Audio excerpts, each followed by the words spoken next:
Are children in the Calcasieu Parish school system safe? That's the question being asked after an investigation shows some educators aren't following the laws that were created to keep kids in safe environments. KPLC's Gerron is here with part one of this special report.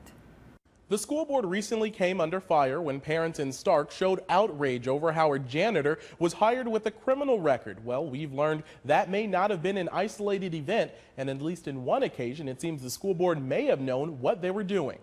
In a recently unsealed civil lawsuit obtained by 7 News, attorney Summer Brown, who represents an 18-year-old victim, claims the Calcasieu Parish School Board purposely placed a known predator around other children. There was no negligence about it. They intentionally put a predator in a classroom who did exactly what they knew he had a propensity to do, which is prey on teenage girls. She's talking about Lance Duhan, the 38-year-old former assistant baseball coach at Sam Houston High School.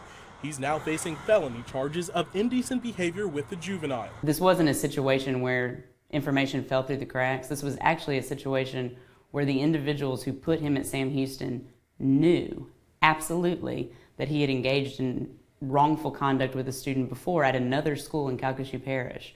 And knowing that, they put him in the classroom at Sam Houston High School, where just a few months after he was hired, he once again engaged in felony activities with a student. I maintain the innocence of Mr. Duhan thoroughly.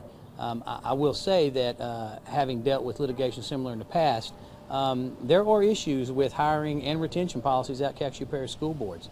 Has been for some time. But to fully understand those claims, you have to go back some 6 years, when Duhan was a substitute teacher and assistant coach here at Barb High School. Court documents show it was then that a different student claimed she received inappropriate text messages from Duhan.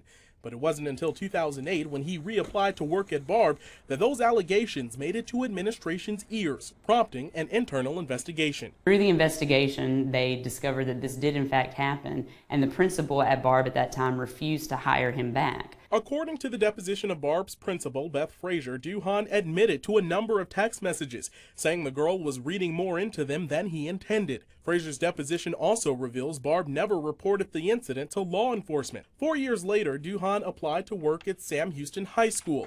In her deposition, Frazier testifies to telling the principal at Sam Houston her concerns for rehiring Duhan, given the findings of her investigation 4 years earlier. Frazier even went a step further, alerting officials at the central office. People at central office who left the principal at Barb with the impression they weren't going to hire this individual back, and the next thing she knows, she sees him getting arrested. We asked officials here at the school board about the details regarding Lance Duhan being rehired at a different school within the district. Now, the school board says they can't comment on specific personnel issues, but spokeswoman Kirby Smith says this is an issue that's not exclusive to education. You can look at lots of, in any career field, and at the determination of a hirer, if someone has allegations versus if they have criminal charges, you're looking at two entirely different things.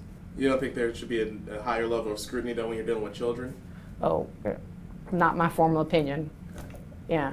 Tonight, in part 2 of this special report, we'll reveal what, if anything, goes into school board investigations when allegations like these are brought up. And we'll talk to school board officials to see how they think they fare against the policies and laws they say are in place. At your service, Gerron, KPLC 7 News.